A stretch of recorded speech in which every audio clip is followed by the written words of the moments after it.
Hello everyone and welcome to my project presentation on controlling a real-time TurtleBot3 using ROS2. This work was done under the guidance of Dr. S. Dhanalakshmi, Professor at SRM Institute of Science and Technology, Chennai. I am Mayuk Basak, MTech in Embedded Systems Technology, and I will be taking you through this project.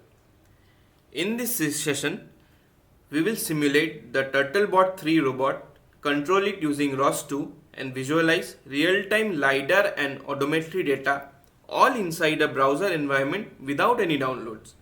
So by the end of it, you will be able to move the robot and see how it senses the environment and even understands how it processes movement data. Our aim for this practical is pretty simple. We'll launch a TurtleBot3 robot in a virtual Gazebo world, control it using our keyboard and visualize its sensor data including the LiDAR scans and odometry in RVIZ2.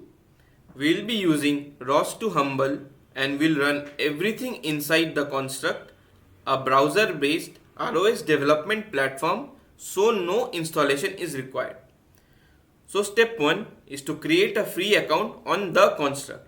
So we first open your browser and head over to theconstruct.ai and click on start free or sign up. So here I'll open my Chrome tab and will type theconstruct.ai and open the website. So here we'll see the login option. You log in it. You can log in with your Google account or your email, which one you prefer. So once you log in, you will face this kind of interface. Here you will click on My Projects and you will create a new project. This simulation will use ROS2 Humble. So you click on ROS2 Humble, and for which simulation would you like to use, we'll click Create from Scratch. Here give respective name for your title. So here I will just write bot3 and click create. Here your project will be created and you can click on run and open the ID for continuing further into the project. So when you will open the ID, you will be met with this kind of interface. Here you will find the web shell, the code editor and the Jupyter notebook. You close the code editor and the Jupyter notebook and create a terminal file or the web shell file. So for the next step, we will start the TurtleBot3 world in Gazebo. In the first terminal, we'll set the turtle model to burger using the code export TurtleBot3 underscore model equals to burger. This tells ROS which robot configuration to load. Then we run the TurtleBot3 underscore world.launch.py, which opens a Gazebo simulation with the robot inside a pre-made world. This world contains walls, objects, and that the robot can detect with its LiDAR. So we'll press enter and it will load the world. As you can see, it will take a bit of time.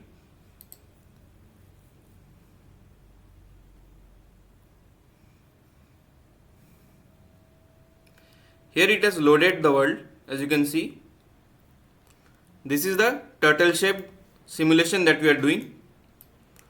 Here this black object is the robot and these are the obstacles that the LiDAR will detect. So for the next step, we'll launch RVIZ2 for visualization of LiDAR scans. We'll create a new terminal and type ROS2 launch turtlebot underscore bring up rviz2.launch.py and press enter.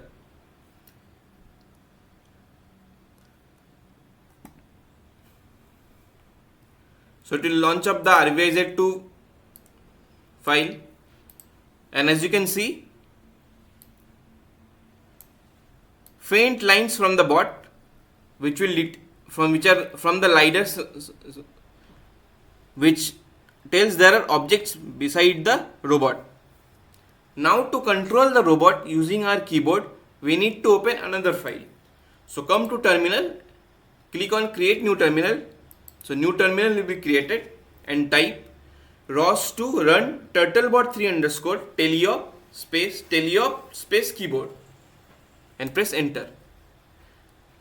This will run the script and you can see it will show how to control your TurtleBot using WASD. So we will not fully minimize but make the size a bit smaller so that it will run in background, and we will open RVIZ and Gazebo.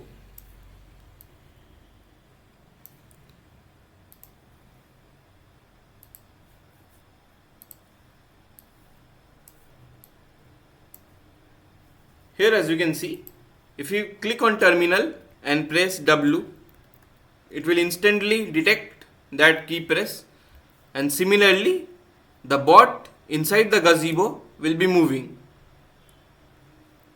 As you can see, the bot inside is moving. I'm pressing W, so it's moving in the forward direction, and you can see similarly in the RVIZ terminal, the LiDAR values change. So the more the bot moves forward, the more the front obstacles become prominent. As you can see, the back obstacles become faded out, so because the LiDAR can't reach that far, and the front obstacles become more prominent. Now I'll go to sideways by pressing A. I'll come again to the terminal tab and press A. It will detect a left movement, and as you can see in both the simulations, I'll try to reconnect. As you can see in both the simulations, it is moving at an angular velocity, and these are the LiDAR rays which you can visualize.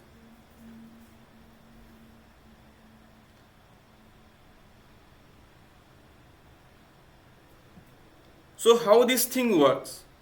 Here's what happens behind the scenes. The TurtleBot3 burger has a simulated 2D LiDAR sensor that publishes data on the scan topic. The RVIZ2 subscribes to this topic and visualizes the data as dots and lines, as you can see in the RVIZ2 terminal. The topic provides the robot's estimated position and movement over time, and this is updated as you control it. So together, LiDAR and Odometry allows robot to navigate their environment. So the next step is inference.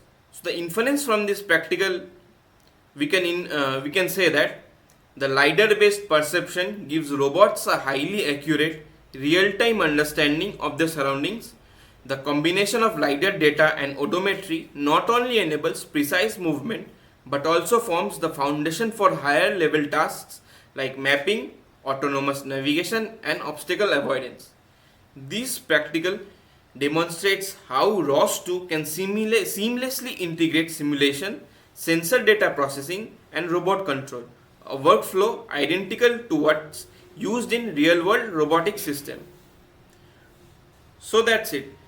We have successfully launched a TurtleBot3 robot in Gazebo, controlled it with the keyboard and visualized real-time LiDAR and odometry data in RVIZ2, all inside a browser with no installation. You can extend this by adding obstacles, running SLAM or testing navigation algorithms. So thank you. If you have found this useful, give the video a thumbs up and subscribe for more ROS2 tutorials. Thank you.